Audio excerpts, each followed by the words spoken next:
ഇന്ന് ഏപ്രിൽ 26. ഇന്ന് ലോക ബൗദ്ധിക സ്വത്തവകാശ ദിനം. 1920 ഇന്ത്യൻ ഗണിത ശാസ്ത്രജ്ഞൻ ശ്രീനിവാസ രാമാനുജൻ അന്തരിച്ചു. 1933 നാസി ജർമ്മനിയുടെ ഔദ്യോഗിക രഹസ്യ പോലീസ് സേനയായ ഗസ്റ്റപ്പോ ഹെർമൻ ഗോറിംഗ് സ്ഥാപിച്ചു.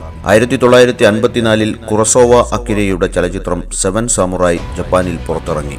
1956 ലോകത്തിലെ ആദ്യത്തെ വിജയകരമായ കണ്ടെയ്നർ കപ്പലായ SS ഐഡിയൽ എക്സ് കന്നിയാത്ര പുറപ്പെട്ടു. 1962 നാസയുടെ റേഞ്ചർ 4 ബഹിരാകാശ പേടകം ചന്ദ്രനിൽ ഇടിച്ചുകയറി.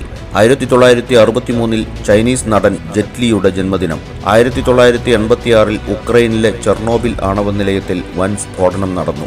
1993 മണ്ഡൽ കമ്മീഷൻ റിപ്പോർട്ട് പ്രകാരം പിന്നാക്ക വിഭാഗങ്ങൾക്ക് 27% സംവരണം നൽകാൻ നരസിംഹറാവു സർക്കാർ തീരുമാനിച്ചു.